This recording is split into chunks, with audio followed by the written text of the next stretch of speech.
Assalamualaikum teman-teman, kembali lagi bersama kami di cerita horror story ya. Di kesempatan kali ini kita akan melanjutkan cerita Dinas Bidan episode 2 ya. Sebelum cerita kita mulai, alangkah baiknya tekan tombol subscribe, like, and comment. Oke. Kamu apa-apaan, Din? Mbokmu sudah meninggal.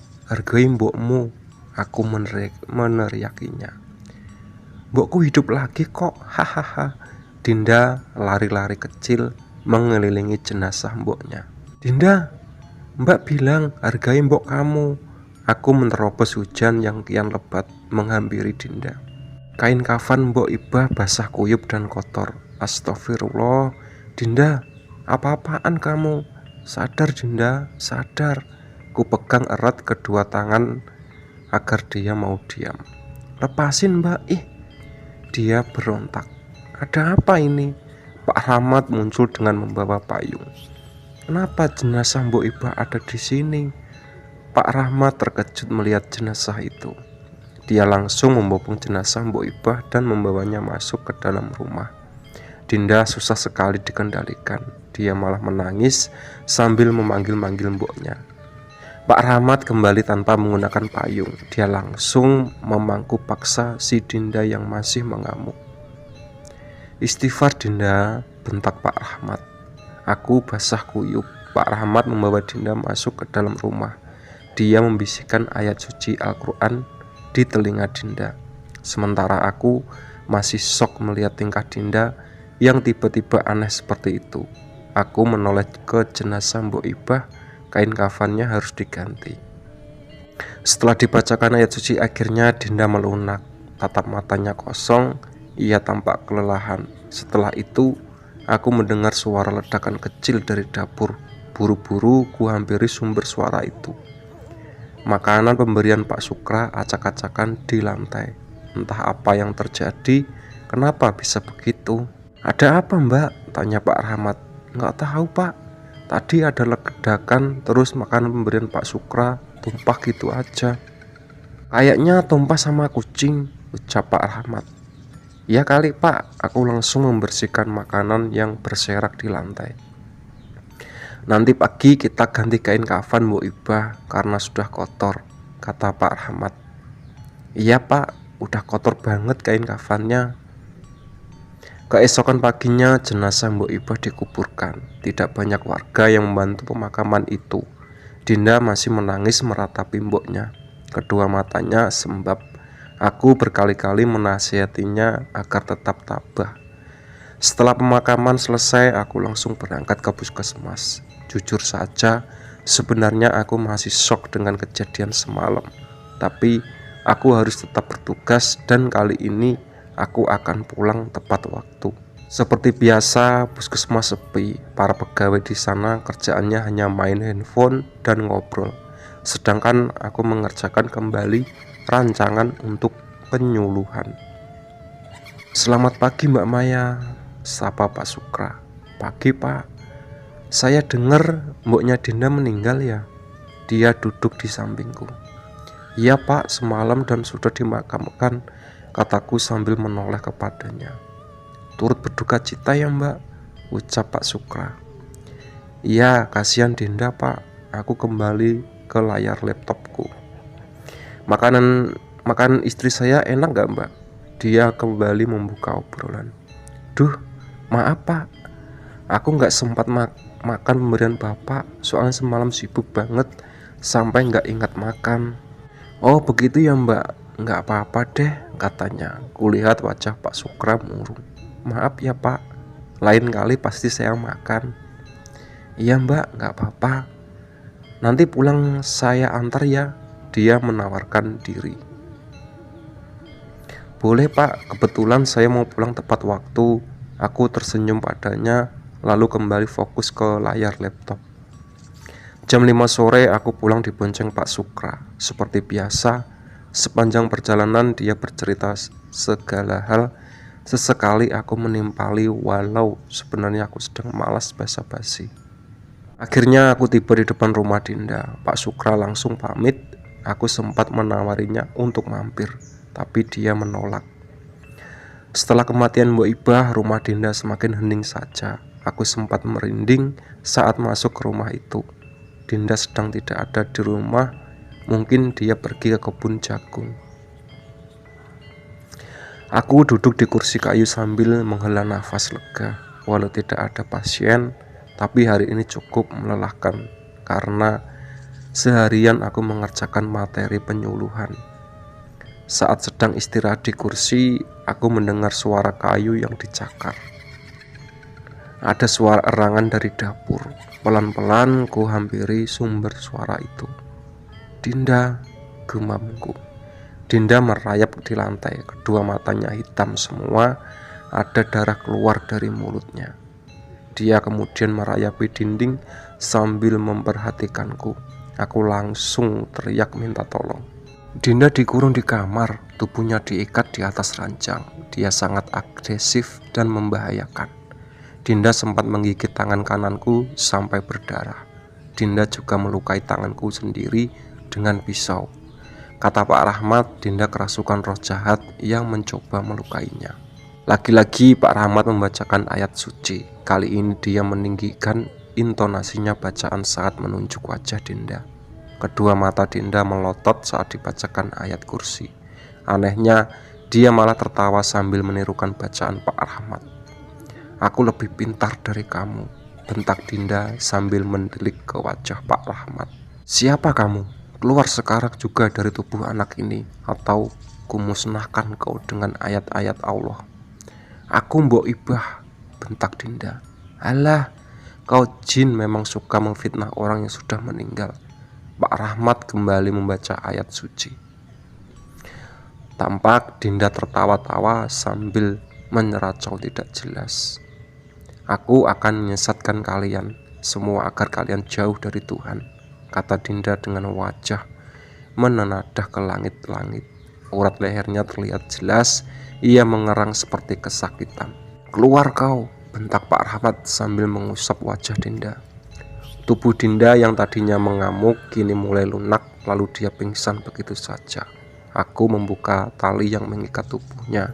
Kasihan, takutnya dia kesulitan bernafas. Aku juga membenarkan posisi bantalnya dan menyelimuti tubuhnya.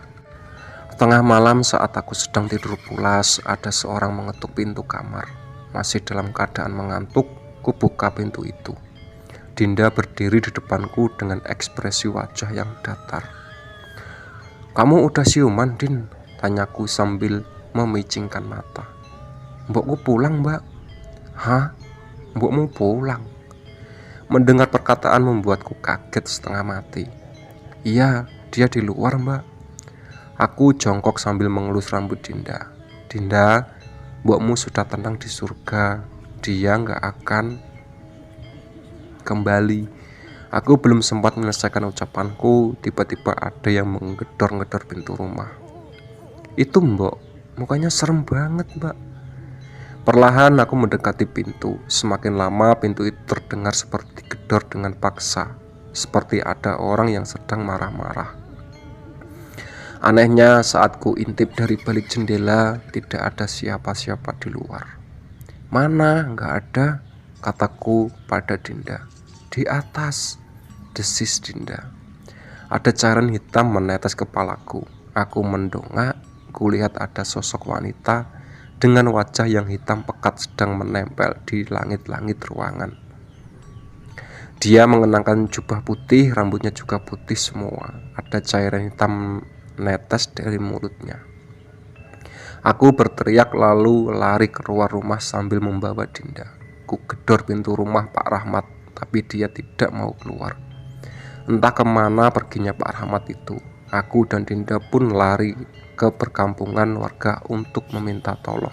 Sialnya mereka seperti tidak peduli sama kami. Ada beberapa rumah yang menyalakan lampu lalu mengintip kami dari bilik jendela, tapi mereka tidak mau keluar dan mematikan kembali lampu rumahnya. Aku menangis di tengah perkampungan. Dinda berdiri di hadapanku. Wajahnya datar, tak ada kesedihan sama sekali di wajahnya itu. Mbak Maya, jangan nangis, kata Dinda. Aku tidak mempedulikannya. Aku tahu apa yang harus kulakukan sekarang. Semua terasa ganjil dan tak masuk akal. Ada yang tidak beres dengan kampung ini.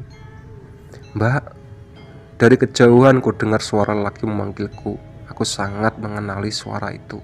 Tidak salah lagi, itu adalah Pak Sukra. Kenapa Mbak Maya ada di sini? Aku menceritakan kejadian itu padanya. Pak Sukra pun menawarkanku untuk tinggal di rumahnya. Aku dan Dinda pun menerima tawaran itu.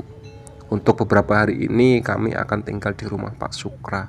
Tidak ada salahnya menerima tawaran lelaki itu. Lagi pula dia sudah punya istri, jadi dia tidak akan ada warga yang berpikir macam-macam. Rumah Pak Sukra terbilang sederhana. Rumah itu tidak sebesar rumah Dinda. Baru saja tiba di rumah itu, Bu Jumi istri Pak Sukra langsung menyambut kami dengan ramah. Ia tampak seperti ibu biasa yang sering kulihat. Badannya gemuk, kulitnya sawo matang, dan dia mengenakan daster. "Mari silakan masuk Mbak," kata Bu Jumi mempersilahkan. Lalu melangkah ke dapur dan kembali membawa sekaleng rengginang. Bu Jumi ini orangnya murah senyum. Setiap kalimat yang diucapkan pasti diiringi dengan senyuman. Tak lama kemudian Pak Sukra muncul dari dapur. Dia membawa 2 gelas sirup jeruk dan menyuguhkan kepada kami. "Ini buat Mbak Dinda biar lebih tenang. Ayo diminum." Pak Sukra mengambil gelas di hadapanku lalu menyodorkan kepada Dinda. Dinda kemudian meminum sirup jeruk itu. "Enak kan?" tanya Bu Jumi. Namun Dinda diam saja. Dia tidak menanggapi Bu Jumi. "Nah, yang ini buat Mbak Maya." Pak Sukra meraih gelas satunya lagi di hadapanku. "Iya Pak, terima kasih," timpalku sambil tersenyum. Sirup itu terasa segar sekali. Aku meminumnya sampai habis, setengah-setengahnya sekali teguk. "Gimana, enak kan sirupnya?" "Enak Pak," jawabku sambil mengangguk. "Kalau rumah itu ada hantunya, untuk sementara Mbak Maya dan Dinda boleh kok tinggal di sini dulu. Ya kan Mah?" kata Pak Sukra sambil menoleh kepada istrinya. "Iya boleh banget, kebetulan masih ada kamar yang kosong," timpal Bu Jumi. Saya ucapkan terima kasih banyak udah mau nolong kami Pak. Semenjak Mbok Ibah meninggal, rumah itu jadi angker. Kemarin saja Dinda kesurupan, kataku sambil menampakkan wajah cemas. "Nanti saya bantu buat usir hantu itu. Kebetulan saya punya kenalan yang bisa mengusir hantu," ujar Pak Sukra sambil menatapku. Aku mengangguk. Dinda dari tadi hanya diam sambil menatap Pak Sukra dengan tatapan datar. "Kamu baik-baik aja kan?" tanya Pak Sukra kepada Dinda. Dinda tidak menjawab apapun. Mungkin Dinda masih sedih kehilangan mboknya. Aku mengusap kepala Dinda. "Ya sudah, semoga kamu bisa cepat mengikhlaskan kepergian mbokmu ya," kata Bu Jumi. Kami lalu diantar ke kamar oleh Bu Jumi. Di dalam kamar itu hanya ada satu tempat tidur yang hanya muat untuk 1 orang. Pak Sukra lalu datang dengan membawa kasur tambahan. Dia meletakkan kasur itu di bawah ranjang. "Kamu tidur di ranjang ya, biar Mbak yang di bawah," kataku kepada Dinda. Entah kenapa malam itu aku tidak bisa tidur. Tiba-tiba aku terbayang wajah Pak Sukra. Bayangan itu tidak mau pergi sehingga membuat mataku susah terpejam.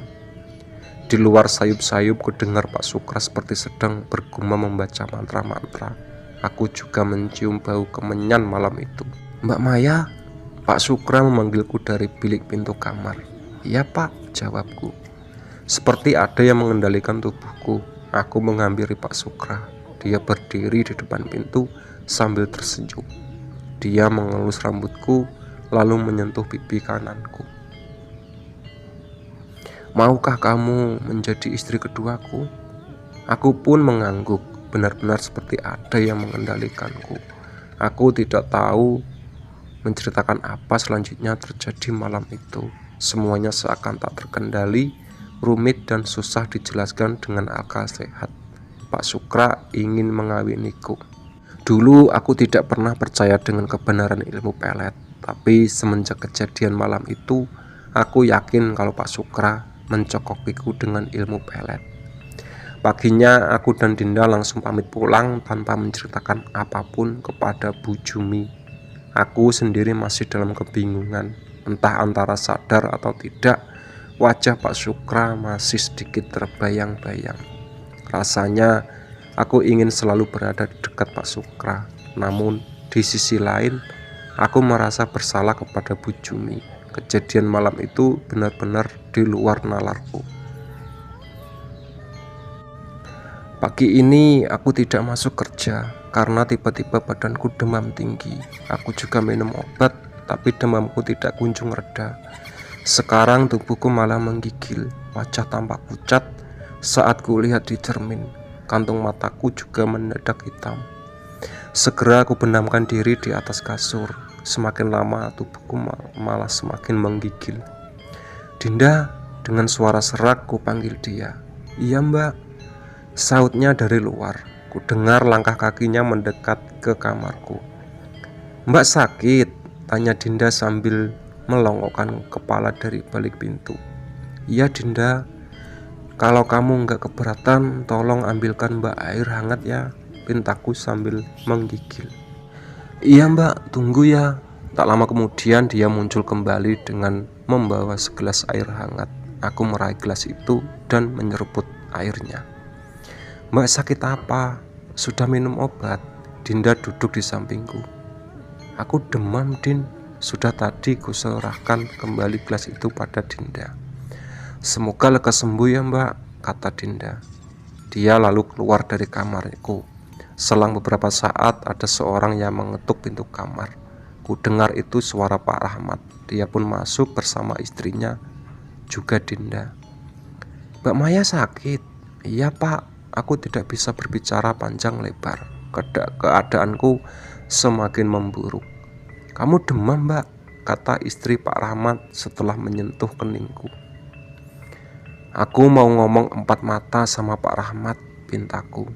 Ya sudah, jawab Pak Rahmat sembari melirik ke istrinya dan Dinda. Mereka berdua pun keluar dari kamar. Tolong aku pak, sepertinya aku terkena pelet, kataku. Pak Sukra terkejut mendengar pernyataanku. Siapa yang melet kamu mbak? Pak Sukra. Bajingan. Pak Rahmat geram. Tolong aku pak, aku mohon. Mah. Pak Rahmat memanggil istrinya. Iya pak. Wanita pun masuk ke kamarku. Tolong ambilkan kerisku di rumah, ada di kolong ranjang kita, pinta Pak Rahmat. Iya pak, kamu jangan khawatir, aku akan melepaskanmu dari ilmu pelet itu, ujar Pak Rahmat. Ya pak, tolong aku. Semakin lama tubuhku malah semakin dingin. Beberapa saat setelah kami menunggu, istri Pak Rahmat muncul kembali dengan membawa keris. Ia menyerahkan keris kepada Pak Rahmat. Keris itu kemudian dikeluarkan dari sarungnya. Pak Rahmat lalu menempelkan di keningku. Aku memejamkan mata. Ku dengar Pak Rahmat berkomat kamit yang suaranya terdengar sangat jelas. Entah apa yang sedang dia ucapkan. Tak lama setelah itu ada sesuatu dari dalam perutku yang memaksa naik untuk keluar dari mulut.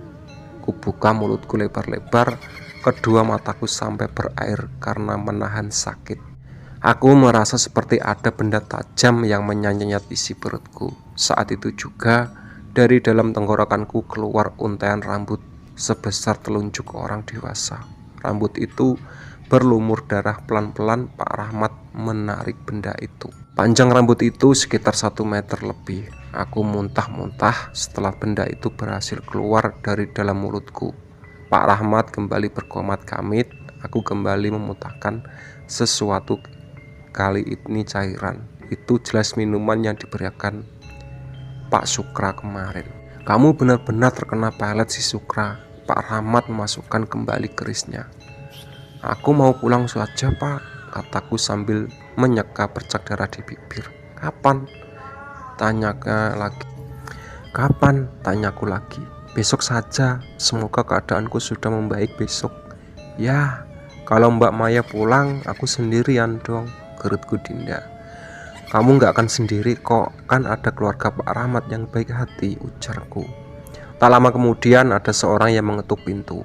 Mbak Maya, itu suara Pak Sukra. Mau apa dia? Pak Sukra muncul, dia membawa buah-buahan untukku. Mbak Maya sakit ya? Sapa Pak Sukra sambil tersenyum. Jangan mendekati, kau bajingan, teriakku sambil melemparkan gelas ke wajahnya. Ada apa ini? Pak Sukra kaget karena tiba-tiba aku marah kepadanya. Jangan pura-pura bodoh kau, Sukra. Aku tahu perbuatanmu. Kini Pak Rahmat membelaku. Maksud kalian apa? Tanya Pak Sukra. Kau pelet Mbak Maya kan? Lanjut Pak Rahmat. Hei kau Rahmat, Ustadz Gadungan, jangan fitnah orang sembarangan ya. Mereka berdua berlibat adu mulut hingga menimbulkan kegaduhan. Saat itu juga Dinda berteriak sangat keras. Ia mengibaskan tangan kanannya dan seketika Pak Rahmat dan Pak Sukra terpental. Ada yang merasakui Dinda lagi. Sejak kematian mboknya, aku tahu kalau ada yang selalu mengawasi Dinda. Pak Rahmat meraih kerisnya. Ia kembali berkomat kamit sambil mengarahkan keris itu pada Dinda. Namun tampaknya Dinda masih melakukan perlawanan. Bahkan suara Dinda berubah menjadi mirip sekali dengan suara mboknya. Astagfirullah mah, lari. Pak Rahmat meminta istrinya untuk lari. Sementara itu Pak Sukra masih terkapar kesakitan. Jangan membuat keributan di rumahku. Sekali lagi Dinda mengibaskan lengannya, membuat Pak Rahmat terpental kembali. Keris yang tergeletak di lantai tiba-tiba melayang. Dinda yang mengendalikannya. Ia hendak melesetkan keris itu kepada Pak Rahmat. Dinda, jangan, teriakku. Keris itu melesat ke arah Pak Rahmat dan untungnya masih dapat dihindari. Pada saat genting seperti itu, Pak Sukra malah kabur. Dia ketakutan melihat Dinda yang kesurupan. Wahai iblis, keluarlah dari tubuh anak ini, bentak Pak Rahmat, lalu ia berkomat kamit. Dinda tersenyum dingin. Dia mengangkat kedua tangannya, seketika saja semua benda di ruangan itu melayang. Dengan kekuatan gaibnya, Dinda melesatkan benda-benda itu ke tubuh Pak Rahmat. Ia pun terjungkal, kepalanya berdarah terkena benda tumpul. Cukup Dinda, bentakku. Dinda menoleh ke arahku. Kedua bola matanya hitam pekat. Dia lalu berteriak sangat kencang membuat telinga berdengung. Pak Rahmat bangkit kembali. Dia merogoh sesuatu dari kantong celananya. Itu sebuah jimat yang terbuat dari kayu. Ia lemparkan jimat itu kepada Dinda. Saat itu juga Dinda terkapar tak sadarkan diri. Pak Rahmat menyentuh kening Dinda sambil terus bergumam. Entah apa yang dibacanya. Lalu terdengar sebuah benda yang bergetar di kamar Mbok Ibah. Pak Rahmat pun pergi menghampiri sumber suara itu. Aku tidak tahu apa yang dilakukan di dalam kamar Mbok Ibah. Tubuhku masih lemas dan sulit digerakkan. Sesaat kemudian Pak Rahmat muncul kembali dengan membawa sesuatu di tangannya. Mungkin iblis di dalam benda ini yang membuat Dinda menderita, ujar Pak Rahmat sambil menunjukkan benda itu padaku. Aku akan membakarnya, sambung Pak Rahmat. Keesokan paginya kondisiku sudah pulih. Pagi itu juga aku memutuskan untuk pulang. Pak Rahmat memesankan ojek online untukku, sedangkan Dinda tampak sedih. Aku sebenarnya tidak tega meninggalkan sendirian, namun keputusan sudah bulat. Aku mau minta mutasi dan menjelaskan semua yang kualami di kampung ini. Sekitar jam 8 pagi, aku dan tukang ojek yang aku sendiri tak tahu siapa namanya masih terjebak di jalan yang rusak dan berlumpur. Saat kami sedang susah payah melintas jalan itu, tiba-tiba dari kejauhan kulihat seorang lelaki yang mengenakan cupluk hitam berdiri menatap kami. Ia membawa sebuah balok kayu. Siapa itu Pak? Tanyaku pada tukang ojek. Enggak tahu Mbak, siapa itu ya? Wah, jangan-jangan begal, jawab tukang ojek. Lelaki misterius itu lari menghampiri kami. Ia berhasil memukul kepala si tukang ojek hingga terkapar di kubangan lumpur. Sedangkan aku lari ke arah hutan pinus. Lelaki itu mengejarku. Aku menangis sambil minta tolong. Semakin masuk ke dalam hutan pinus, suasana semakin remang karena cahaya matahari terhalang oleh rindangnya pepohonan. Sesekali aku menoleh ke belakang. Lelaki itu sudah membuka cupluknya. Dia ternyata Pak Sukra. Aku terus berteriak sambil lari sekuat tenaga. Tak lama kemudian sebuah balok kayu menghantam kaki kananku. Aku pun terjatuh tepat di akar pohon. Pak Sukra mendekatiku. Kulihat wajah mesum itu sangat bernafsu denganku. "Maya, sekarang tidak ada yang bisa menghalangiku. Bangsat kau, akan aku laporkan kau ke polisi," bentakku sambil meludahinya. Sukra membuka bajunya. Dia lalu merangkulku, tapi aku mengamuk. Dia berusaha melucuti pakaianku. Sialnya ia berhasil membukanya. Aku tak bisa melawan cengkeramannya. Kali ini aku benar-benar pasrah. Dan saat sedang menciumi wajahku, tiba-tiba Pak Sukra tersentak. Dia mengerang dan berteriak seperti menahan sakit. Pak Sukra lemas. Kuhempaskan tubuhnya. Ternyata ada golok yang menancap tepat di punggung kanan Pak Sukra. Aku juga kaget lantaran ada Dinda yang sedang berdiri di hadapanku. Kedua matanya hitam pekat, wajahnya penuh urat yang menyondol. "Dinda," desisku, nafasku terengah-engah. Tubuh Dinda seketika lunglai, ia pun jatuh terkapar di tanah. Pulangnya dari kampung itu, aku tes keperawanan dan hasilnya keperawananku masih utuh. Pak Sukra tidak sempat menyetubui malam itu. Aku yakin pasti Dinda juga yang menyelamatkanku. Bertahun-tahun lamanya aku tidak mengunjungi kampung lagi. Entah seperti apa Dinda sekarang. Mungkin dia sudah berkeluarga atau bahkan sudah punya anak. Yang jelas aku sangat berutang budi kepadanya, sebab dia telah menyelamatkan keperawananku dari si Sukra sialan itu. Oke ya, itu tadi cerita dari Dinas Bidan ya, tamat ya, episode 2 ya. Sebelum cerita aku tutup, alangkah baiknya tekan tombol subscribe, like, and comment. Oke.